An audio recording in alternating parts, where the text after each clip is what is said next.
petites bulles, bienvenue dans la bulle de Virgie, j'espère que vous allez bien. Alors aujourd'hui j'ai choisi de vous faire une guidance, parce qu'on parle tout le temps de changement, de challenger dans cette année. Alors beaucoup de retours aussi pour certains, mais en tout cas être challengé par des choses qui vous viennent face à face, qui viennent vers vous. Parfois des choses du passé, des situations du passé, ou simplement des choses nouvelles, mais où on vous demande d'aborder les choses différemment. Et j'ai choisi de faire une série que je vais faire effectivement par signe astrologique. Donc je vais vous demander, comme pour le tirage précédent, de vous manifester.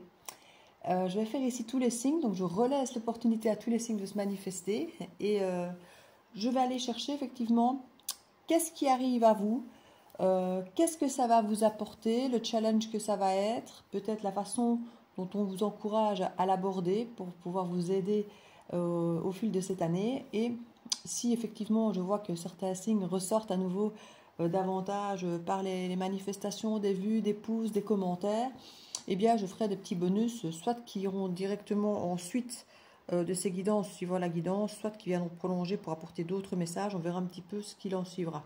Mais en tout cas, les motivés me motiveront effectivement à les récompenser davantage. Donc voilà, à tout de suite. Je vais commencer avec les Verseaux et puis certainement les Capricornes, les Lions, les Taureaux. Je crois que ce sont ceux qui ont été en fait les signes que j'ai déjà refaits pour l'autre guidance, parce que ce sont ceux qui sont le plus manifestés déjà. Et puis je ferai tous les autres signes. À tout de suite. Bienvenue aux Verseaux, j'espère que vous allez bien. Comme convenu, petit tirage pour savoir ce qui vient à vous, qui ou quoi. On va un petit peu voir ce qui arrive vers vous durant cette année 2025, qui va venir vous challenger, ce que ça va vous apporter, ce que ça va vous faire travailler et comment éventuellement réagir, vous comporter face à tout ça, face à ce qui vient vous challenger, ou ce qu'on voudra, ce qu'on vous demandera peut-être de faire face à cette chose qui vous viendra. 6 de coupe. Bon, je suis désolée les Verseaux, mais 6 de coupe, c'est le passé, hein, c'est le passé qui revient. Alors ça peut être un ex, ça peut être une situation passée. Ah ouais, moi je dirais que ça pue bien l'ex. Parce qu'avec un 6 de coupe et un 10 d'épée, ça nous montre vraiment un passé terminé. Voilà, un passé terminé. Donc à moins que ce soit une autre situation qui n'a rien à voir avec un ex, mais qui est quand même relationnel avec de la coupe. C'est quand même quelque chose qui vous tient à cœur. C'est quelque chose du passé, de votre enfance, qui est terminé. C'est quelque chose qui vous a ramené une nostalgie. Regardez, 10 de coupe. Quelqu'un de votre passé, avec qui c'était terminé, revient vers vous pour vous proposer un 10 de coupe. Donc c'est vraiment la proposition, ce avec quoi revient cette personne. Avec quoi est-ce qu'elle revient d'autre? 10 de coupe, vous me direz, c'est déjà pas mal, mais est-ce qu'elle a des promesses, des attentions, des choses particulières qui vont mettre du poids de la protection? Alors, est-ce que cette personne se protège ou est-ce qu'elle veut simplement ou est-ce qu'elle veut vous protéger? Ici, il y a une forme de... Avec le diable, il y a de l'addiction. Il y a de l'addiction, il y a de l'excès. Alors, c'est peut-être quelqu'un qui veut se protéger, mais en même temps, peut-être vous protéger d'une forme d'excès, d'addiction, de dépendance émotionnelle, de dépendance affective. Ici, on a le signe potentiellement du Sagittaire, mais tout ce qui nous parle de l'énergie d'aventure, de légèreté, de profiter, d'optimisme, de faire les choses un peu autrement, ce côté autoritaire parfois aussi, plein de feu, comme tous ces signes effectivement de feu en général, hein, qui parlent de spontanéité, d'enthousiasme, de rayonnement, de charisme. C'est un signe assez solitaire et autonome en général, hein, qui aime bien de faire les choses à sa sauce, un petit peu comme un Verseau. Donc on se retrouve bien, généralement c'est des signes qui matchent assez bien généralement avec les Verseaux, hein, les Sagittaires. Et ici on a l'impression que c'est quelqu'un qui a envie de vous embarquer dans cette forme de légèreté. C'est ce qu'elle vous incite à faire. À embarquer dans une énergie de célibataire, j'allais dire, de Sagittaire, peut-être dans un voyage ou dans une façon de faire différemment, où on est plus autonome, plus indépendant, où on fait les choses un petit peu avec notre énergie du cœur, notre passion, nos envies, et pas toujours ce qu'il faudrait bien faire parce qu'il faut le faire. ce côté un petit peu léger, optimiste, mais on sait quand même où on veut aller. Hein. Alors, je vais voir quel est le challenge pour vous face à cette personne. Ne peut-être pas aller trop vite en besogne sur le plan charnel ici. Hein. D'ailleurs, on a un non ici. 5 de coupe. Oui, il y a quelqu'un qui regrette d'avoir été trop vite, peut-être. Trop vite. Et qui dit d'avoir été trop vite, c'est d'avoir peut-être eu trop vite. Vous savez, quand il y a des histoires de séduction, de drague, une fois que l'homme ou la femme qui séduit l'autre a eu ce qu'il voulait, que ce soit l'attention, que ce soit la sexualité, que ce soit d'avoir assouvi, d'avoir su soumettre, entre guillemets, l'autre à soi, à notre séduction, il y en a qui se désintéressent et qui se détournent. Ici, l'idée, c'est peut-être de ne pas retourner trop vite dans la sexualité ou dans le côté charnel ou dans le côté passionnant, passionné, qui fait que, vous savez, c'est dévorant, surtout quand on a un signe de feu face à nous.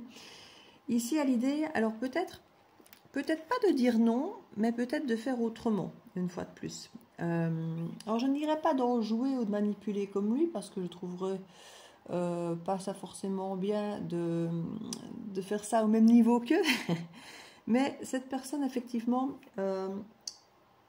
a une forme d'addiction, d'excès, ou crée volontairement une addiction, parce que je crois que c'est plutôt ça.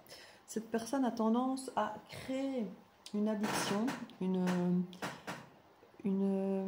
dépendance affective, et ici, c'est de ça dont on vous conseille de vous protéger. Et donc, quelque part, pour ne rien regretter, pour n'avoir ni remords ni regrets, on vous conseille de prendre le temps, ici, de prendre le temps. C'est ce que cette personne vient challenger. Cette personne vient avec tout ce qu'elle peut amener de volatile, de passionnant, de passionné, de liberté, d'anti-contrainte. Cette personne vient vous apporter du plaisir pur, mais dans tous les sens du terme, pas que sur le plan charnel. Mais l'idée, justement, c'est de ne pas peut-être aller trop vite vers ce côté charnel et trop vite vers le côté c'est acquis. Voilà. Donc, que vous restiez, entre guillemets, ni dans le déni, ni dans la décision, ni dans un blocage de dire non, de vous ouvrir à l'aventure, de vous ouvrir à cette légèreté proposée, mais sans pour autant avoir la sensation d'avoir des remords, des regrets, peut-être d'avoir été trop vite, d'avoir satisfait trop vite la gourmandise,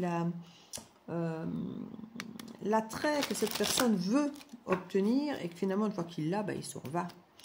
Donc ici, c'est quelque chose qu'on pourrait venir vous challenger ici. C'est de ne pas refuser, mais de ne pas y aller trop fort, trop vite, et finalement d'user plus vite que la musique, cette relation qui pourrait peut-être être porteuse. L'idée ici est d'apprendre à se protéger des dépendances affectives où on reste autonome, indépendant. Cette personne d'ailleurs va vous montrer régulièrement qu'elle passe du temps seule, sans vous, et va peut-être même vous délaisser pour vous ramener quelque part, non pour vous blesser ou pour se désintéresser de vous, même si on peut le ressentir comme ça, bien sûr, mais c'est surtout pour vous apprendre à, alors je ne vais pas dire vous occuper de vous-même par vous-même, mais à ne pas attendre trop de l'autre. Et quand j'ai attendre trop de l'autre, c'est dans les attentes émotionnelles, que ce soit dans les attentes de projection de relations de couple, que ce soit dans l'attitude de compter sur quelqu'un en lui mettant une pression. C'est un petit peu tout ça. C'est l'idée que vous puissiez, vous, continuer à avoir une vie indépendante et autonome, malgré cette relation qui pourrait revenir à vous, qui pourrait être à la fois très fusionnelle, très vibrante, et en même temps très autonome et indépendante, chacun de son côté. Et c'est marrant parce que c'est le genre de guidance que j'ai faite ici ces derniers jours. On parle de couple autrement, de relations autrement. Ici, c'est ce qu'on vous propose, amis Verseaux. Quelqu'un potentiellement du passé. Et si ce n'est pas quelqu'un du passé, ça résonne très fort comme le passé, ici on voit. Pour moi, c'est un ex, mais... Cette personne vous propose vraiment un truc, mais il se protège de la dépendance affective. Si vous avez été peut-être de la dépendance affective avec cette personne, si justement cette personne se voit comme quelqu'un de libre, mais que vous avez été trop à vouloir attendre des choses de cette personne, et en même temps que vous vous protégiez de la dépendance affective pour que vous-même ne tombiez pas dans ce travers et en souffriez. Donc c'est un challenge important que de ne pas tomber dans cette dépendance affective, autant pour vous que pour cette personne. Parce que ce n'est qu'à cette condition que ça pourrait être ça. Alors peut-être que cette personne elle-même était active aussi, dans une dépendance affective aussi comme vous, hein, c'est possible. Je ne dis pas automatiquement que c'est vous le Verseau qui me regardez, ça peut être interchangeable, vous savez. Mais il y a un peu de ça ici. Il y a un petit peu de jouer avec la séduction, sans peut-être trop se brûler, mais en entretenant la flamme.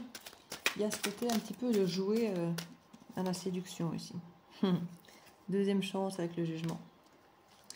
Il y a vraiment quelque chose, il y a une deuxième chance qui vous est offerte. Ça ressort extrêmement régulièrement ces derniers temps. Mais je dis faire les choses autrement. C'est le challenge qu'on vous propose. Il y a quelque chose à manifester quand cette personne va se présenter à vous. Et en même temps, il y a quelque chose à délester de trop lourd pour que ce soit équilibré, justement. C'est d'enlever tout ce qui est trop. Et le diable fait partie de ce trop, de cet excès, pour avoir quelque chose de beaucoup plus équilibré dans les échanges, dans le donner, le recevoir. Que ce ne soit pas tout le temps vous qui donniez et l'autre qui prend et qui ne donne rien, par exemple. Vous positionnez dans un donner équilibré, afin que l'autre ait la place aussi dans son temps, dans son énergie, de pouvoir vous donner en retour. Si vous donnez trop, même si l'autre donne normalement, on a l'impression qu'il ne donne pas assez, qu'il donne peu, qu'il donne moins. Donc donnez ce qui est juste et laissez place à l'autre pour donner. Si vous voyez qu'il ne donne pas, alors c'est réglé, mais si vous donnez trop et que vous faites tout, il ne faut pas s'étonner que l'autre ne sait rien donner à la même hauteur ou qu'il ne fait rien. Donc c'est un petit peu de ça ici qu'on vous dit. Gardez la chose équilibrée. Je sais qu'en tant que Verseau, on aime bien d'en faire beaucoup.